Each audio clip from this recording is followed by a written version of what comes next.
നമ്മളപ്പോൾ ഇന്നൊരു മെട്രോ യാത്രയായിട്ടാണ് വന്നിരിക്കുന്നത്. അപ്പോൾ കുറേ കാലത്തിന് ശേഷമാണ് മെട്രോയിൽ വരുന്നത്. അപ്പോൾ എല്ലാവർക്കും സ്വാഗതം. ഞാനിന്ന് MG റോഡ് മെട്രോ സ്റ്റേഷനാണ്. അപ്പോൾ MG റോഡിൽ നിന്ന് വൈറ്റ്ലയിലേക്ക് പോകുന്നൊരു യാത്രയുണ്ടോ. അപ്പോൾ എല്ലാവർക്കും വൺസ് അഗെയിൻ സ്വാഗതം. ഇന്നൊരു ഞായറാഴ്ച ഏറ്റവും വലിയ തിരക്കുകളൊന്നും ഉണ്ടായില്ല. നമ്മൾ 4 മണിയോടെ എത്തിയത്. പിന്നെ ആണെങ്കിൽ ഈ ഒരു സിഗ്നൽസ് കാര്യങ്ങളൊക്കെ എനിക്ക് സത്യത്തിൽ എന്താണെന്ന് മനസ്സിലായില്ല. പിന്നെ ആ ഒരു ഇളമ്പച്ച ലൈൻ്റെ അപ്പുറം വരണമെങ്കിൽ അവിടെ ഒരു ആ ചേട്ടൻ നിൽക്കുന്നുണ്ട്. ആ ചേട്ടൻ കറക്റ്റായിട്ട് വിസിലടിക്കും. അങ്ങനെ 7 മിനിറ്റിന് ഗ്യാപ്പിലാണ് ഈ ഒരു ട്രെയിൻ വന്ന് പോയിക്കൊണ്ടിരിക്കുന്നത് കേട്ടോ.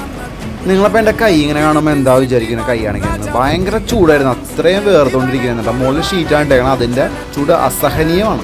അങ്ങനെ കറക്റ്റ് സമയത്ത് ട്രെയിൻ വന്ന് നിന്നു. നമ്മൾ ഉള്ളിൽ കയറി, നല്ല തിരക്കായിരുന്നു. പെട്ടെന്ന് തന്നെ വണ്ടി എടുക്കുകയും ചെയ്തു കേട്ടോ. അങ്ങനെ ഒരുപാട് ആളുകൾ ഈ മെട്രോ ട്രെയിൻ ആശ്രയിക്കുന്നുണ്ട്. അങ്ങനെ അവർ വന്ന് പോകുന്നുള്ള ആ കാഴ്ചയും കേട്ടോ നിങ്ങൾ കാണുന്നത്. അപ്പോൾ എന്തായാലും എനിക്ക് ഭയങ്കര ഇഷ്ടപ്പെട്ടു. 30 രൂപയാണ് MG റോഡിൽ നിന്ന് വൈറ്റ്ല വരെ ആയത്. അപ്പോൾ എന്തായാലും ഭയങ്കര സമയലാഭമാണ്, അടിപൊളി ട്രിപ്പ് ആയിരുന്നു.